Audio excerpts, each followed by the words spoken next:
Sunset had fallen on the countryside, and the warmth of the day was fading with each passing moment.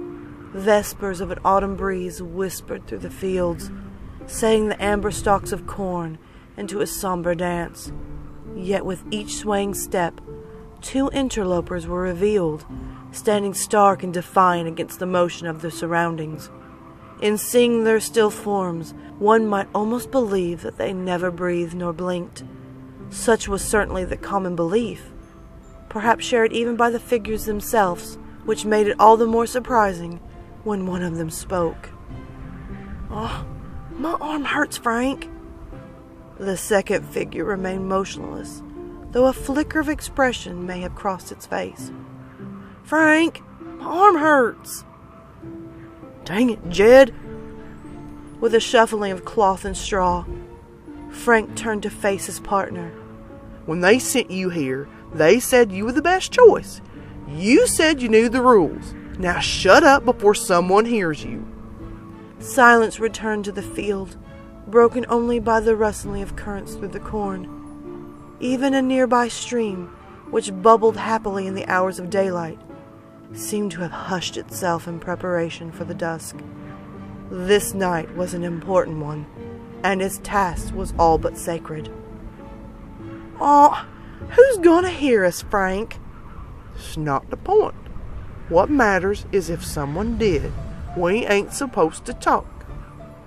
Jed considered this, though the contents of his head were hardly suited to higher reasoning. "Well, so what? It's a stupid job anyways. Ain't nobody passed yet that hasn't laughed at us."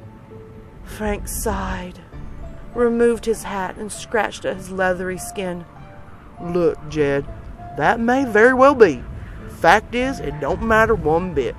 It's got to be done. You understand me?" "No." "Good, you..." "What the heck you mean, no?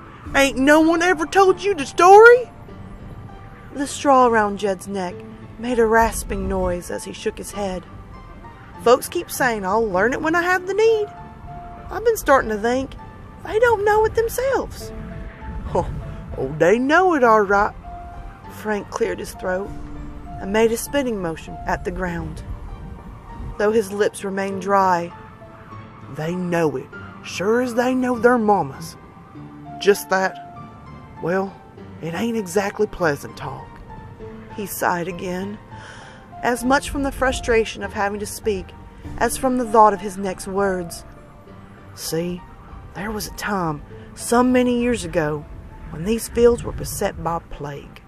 Not a plague of illness, mind you, no.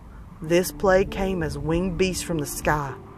Black as night they were, with voices like something from a nightmare." "Crows?" whispered Jed. His eyes scanned what little of the horizon he could see beyond the cornfield. I've heard tell of them. Figured they were children's tales."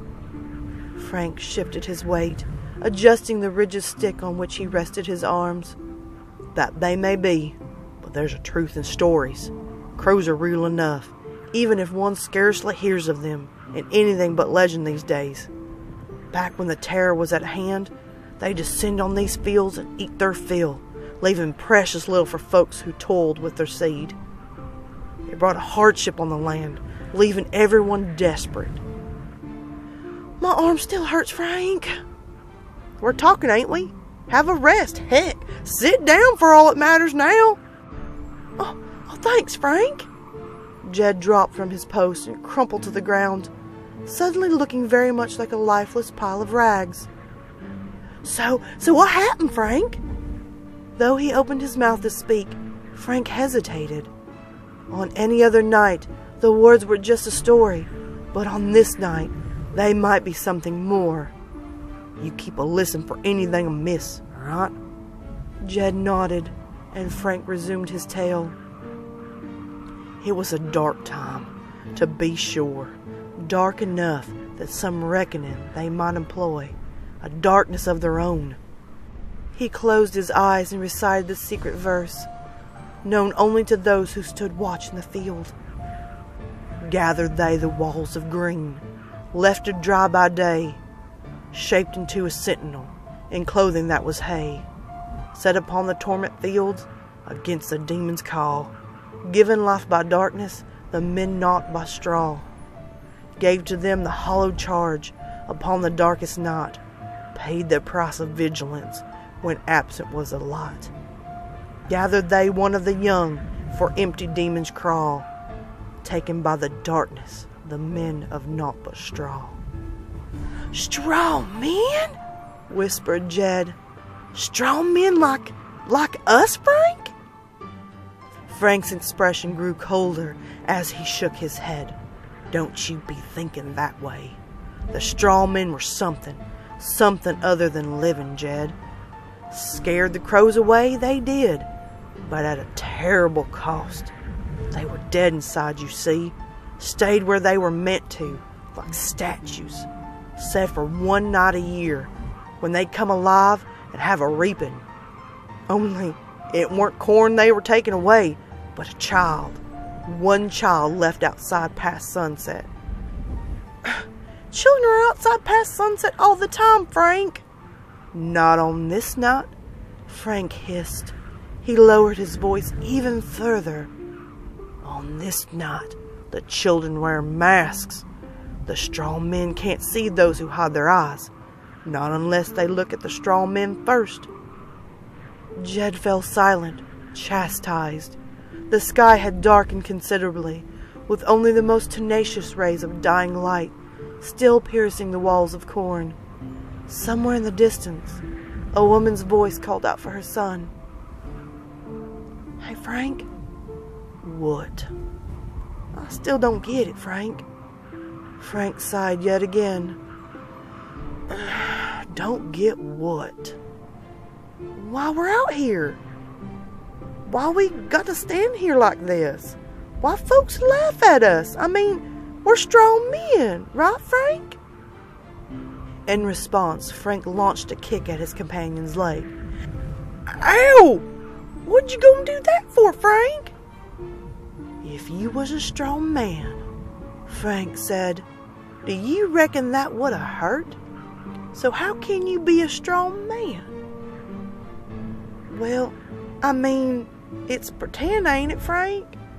I fill my clothes with straw and I play make-believe, right?"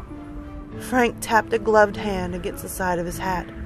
"Up here it might be pretend, but here," he thumped his fist against his chest, making his stuffed shirt crackle, "it's all real. That's what it means, Jed." He swung his arms wide, gesturing to the fields around him. "You want to know why you're out here? It's so that the fear don't come back. Even one child being taken keeps the terror festering, keeps folks in mourning. Might as well have the crows back. But if someone goes and stands watch, then the strong men don't come walking. They can all rest easy. They can laugh at their fear and get on with their lives. Now do you get it?" I get it, Frank," Jed hurriedly replied. "I'm here to stand watch. I get it." "Good. Now back up on your post. We got a long night ahead." Jed retook his position, and Frank readjusted his own. The wind had died with the sunlight, leaving the cornfields completely still. "Hey, Frank." "Shut up." "Sorry." Jed closed his mouth. "Only, what happens to them, Frank? To the children?" "What children?" "You know," pushed Jed. "The children that they take away." Frank turned to regard his companion.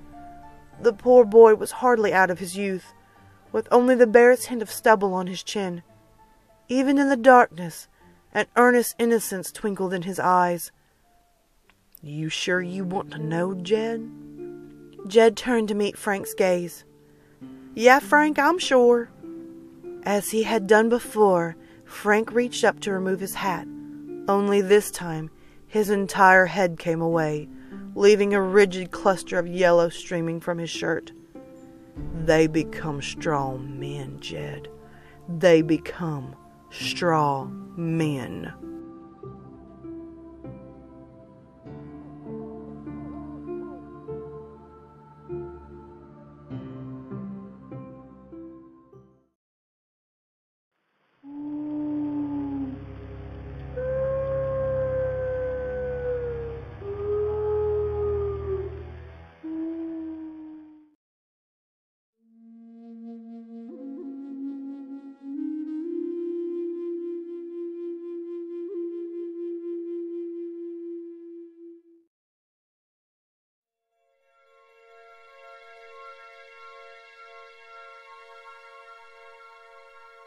Bye.